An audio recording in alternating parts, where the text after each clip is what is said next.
What's up, everybody? This is Marty McFly on Rewind That. On today's show on the playback, we're going to find out, did they really say that or no? I've got the footage and I hold everyone accountable. Stay tuned. Thailand. Where Bangkok is, where there's a bunch of lady boys. Oh, that place? Oh yeah, they're definitely going to be virginal souls in Thailand. This whole passport bro ideology is it's nothing more than travel sex, I guess. Sex and travel, what do you call it? Brazil. Who in Brazil is not giving it up? Philippines. Let's be real. Yes, it's an Asian country, but Filipinas aren't known to be the most chaste women in the world. Pardon me, sir. Yes. I couldn't help to notice how distinguished you are. Thank you. What is your full name? My name is Indiana Jamal, and I'm on the quest to find the last wife. See, let me tell you a story about Amira.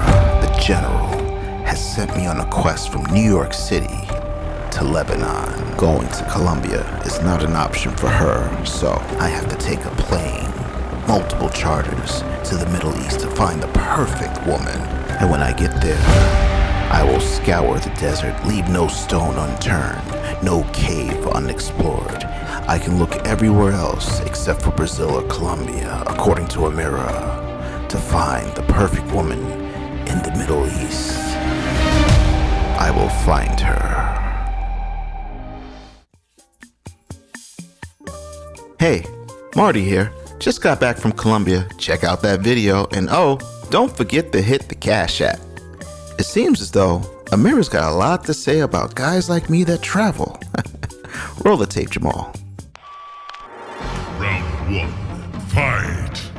The passport bro is going to countries where the women are willing to give it up. They're not going to countries where they have real women who are ready to be wives, like Azerbaijan. Like I said, those countries over there, they're not going there. They're going to Brazil, where the weather is nice and there's pleasant women, but they're not marrying. They're just enjoying the neighborhood talent and coming home. First, I like to establish a baseline with things, because look, when I talk to people, I like to know where they're at. Okay, so for you, Amira, let's start off with, how many guys do you know, let's just say from 21 to 30, that travel to these countries? How many can you actually say you know what they're doing, and they report back to you in detail what happens, goings and comings, what happened if they got robbed, who they smashing, well, hold on. I know what it's like asking, but I'm laying down the ground rules so I know what I'm dealing with. So who, the reason, I'm gonna let you get it off, but I'm asking you, who are you speaking to personally? Don't go on the computer, because I see what you did. A lot of your talking points seem to be fed from the computer. I'm not doing that here. What I'm saying is, you personally, Amira, who do you know within the ages that you described, and there's a reason why I'm asking you this, that goes to these countries, have admitted that they're a self-reported passport bro, and report to you directly, so now you have this very detailed opinion about what happens overseas? Because I need to know where this information, other than the computer, where's it coming from? You already said your question like 3 times. I understood it the first time you asked it. But what you're saying is, so if you know someone, then that is the experience of the majority. If I know someone in my real life who has had a good experience, that means that the rest of them are probably having, or are you saying that I should know the majority of these men in order to say anything about them? That's what women do. Women always do that. When you say, are you asking me a question? Well, I'm not asking you a question yet. Okay. I'm answering your question. So this is what women do. They say, oh, well, you don't know every woman, so you can't say anything. Oh, you've only seen it online, but that doesn't mean it's true. When stats are stats, numbers are numbers. I don't need to know everyone. I don't need to see everybody. That's not the question I asked you, Amira. Stick to the topic. The question I asked you, I said, who personally? I said, stop cutting me off. Please stop cutting me off. 1 minute. You asked me. You said, do you know anyone? Do you know anyone who's done it? I said, Your question is invalid. Who cares if I know anyone? Valid is either you know people or you don't know people. It's not a trick question. Do you know people who travel or do you not know people who travel? I don't need to know them. I don't Okay. need to know them. See, this is why I like to establish a baseline, because now everything makes sense from this point Thank you on. so much. So you said, okay, since I don't know everybody, I can't speak on it because I have to know all the passport bros in order to know. But I'm assuming you must know all of them. Do you? Oh wait, I'm sorry. Let me unmute. Going off of emotion, I said, who do you know personally that travels abroad, has these experiences, and reports to you directly? I didn't ask you if you knew everybody. You're shaping. Why would anyone report to me? Why would anyone report to me directly if they're not my husband? Again, ma'am, I'm trying to establish. Okay, let me ask you. Do you know, sir? You're missing the point of the question. I'm establishing. I already said I don't. So do you? I'm asking you. I know plenty of people because you're having a stream on people that travel, right? So therefore, people who come up would preferably know things about traveling. So the person who's actually having the stream just admitted that they don't know anything about what happens overseas. So what are we talking about? This sounds so familiar. Now, where have I heard people talk about things they have no clue on? Look, first things first, I just want to address something that you said earlier. That have I traveled? And I'll admit it wholeheartedly. Never been off of North American soil. Stop the record. And rewind that. I think we have like a lot of misinformation and a lot of, because let me just be honest with you. And MBD's, he's in a couple of spaces where I am. And make no mistake about it, I don't necessarily get along with passport bros either. I'm not a passport bro. I'm a guy with a passport who travels. I want to make that distinction. And the reason why I asked you that question in the beginning is not to it's not a gotcha question.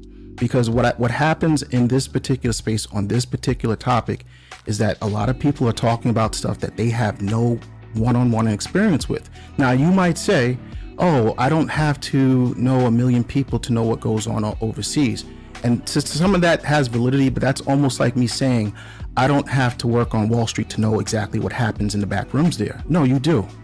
And to really have, to get up on panels and to really talk in depth as things are factual with no experience is kind of like an insult to people who actually do travel. And you might not be aware of this, but that's why guys like me have to come and set the record straight. It's almost the same thing when you guys have these shows on Lapeef, and it Wait really. a minute, sir. Wait a minute. You're just keep rambling on and on. I need you to make a point so other people can respond.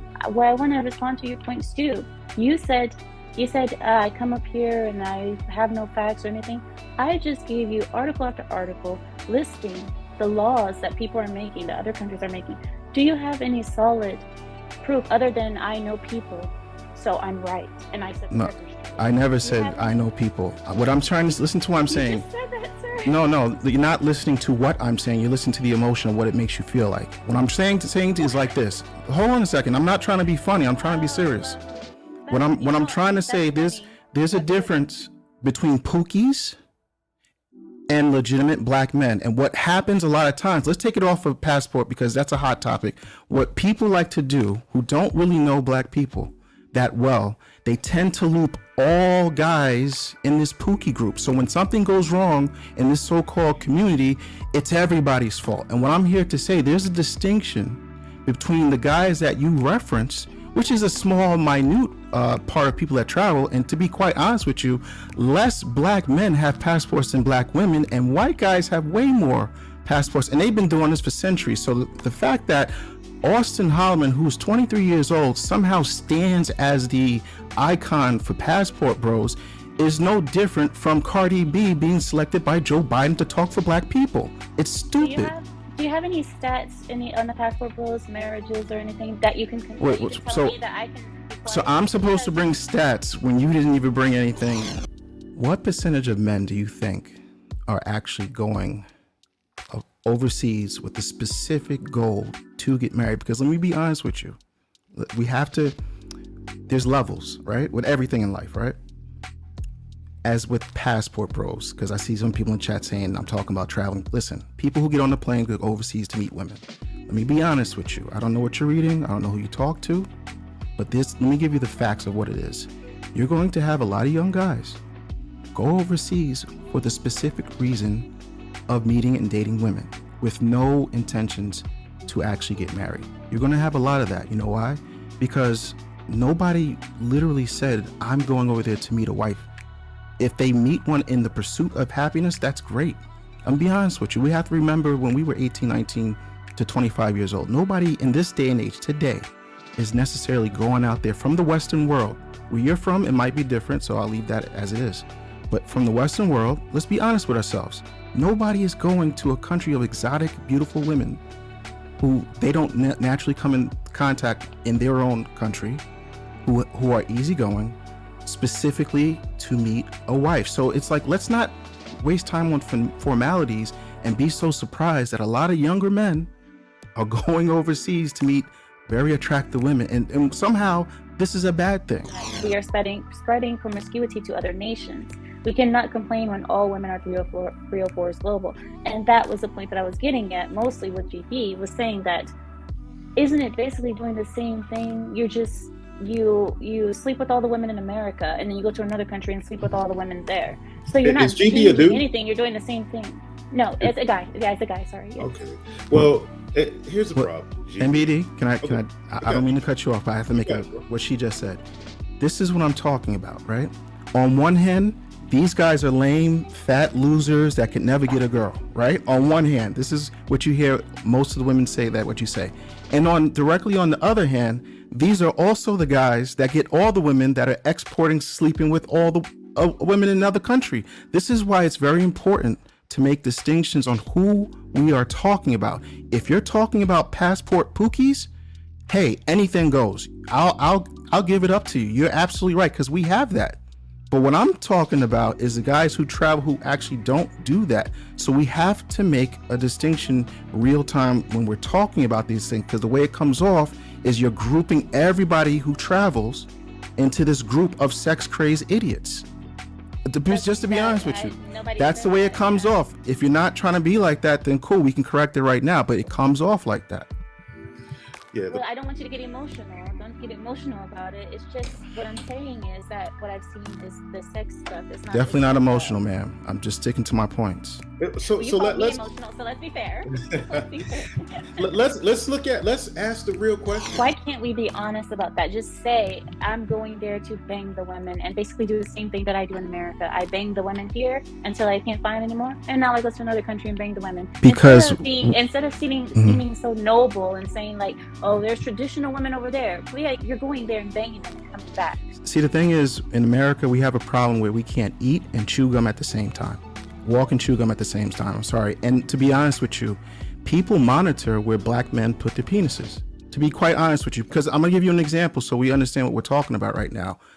White guys, Europeans, Arabs, they've been doing this for decades. This is nothing new. So the fact that one kid who's 23 makes, and he is not even the person who made the name Passport Bros. He just tattooed to his arm. So we actually have to know where the name came from to understand the origins. But what I'm saying, the point is, this has been going on since the beginning of time, before pre-World War II. And the fact that black men have basically expanded their options is creating this frenzy like the Joker. Like, people don't know how to handle it. Listen, guys are going to travel who have the money. What women like to say, what you've alluded to, is these guys are either socially awkward or sex hounds. That is not the case. You should know, said that. But you made it seem like they're exporting sex to a different country, and I made the distinction. There's two different types. There's two different types. We just said that. Ma'am, the assumption, if I'm having a conversation with a woman and she tells me that men from America are exporting sex and 304 culture to another country, that by default means that he has some type of dysfunction that he's spreading to another country. The difference is that's not what that meant. You're taking that completely wrong. But you don't marry, you come back. That's okay. There's nothing wrong with that. But just be honest about it. Don't say, I'm gonna go find me a wife over there, and then you just go there and then nothing is happening. And I'll say this for every person who has a backbone. And this is no offense. Trolling, Casey. And this is seriously, this is no offense to you. Stop trolling. But why do black men have to give you or anybody else a definition or a reason or an answer to the reason why we move, when and how, the way we move? Why do you not go to the Arab man? Do you go to the white man, to the Chinese man, and say, hey, why are you doing this? Give me an explanation, and now it's all good. But when it comes to a black man traveling, oh, we got to stand up like we're in court. When we giving depositions, you got to give me the honest reason, and then you can go do what you got to do. That's what I find that's disingenuous about this entire discussion. Yeah. No, I'm sorry. Yeah, I understand what you're saying. On my channel, I do the same thing. I ask the same question. This is just Lapeef, so I figured I'd bring it up on Lapeef too. It's not that I care so much about the answer. It's a conversation, and we're all here to have the conversation. What's the problem? I see no problem with that.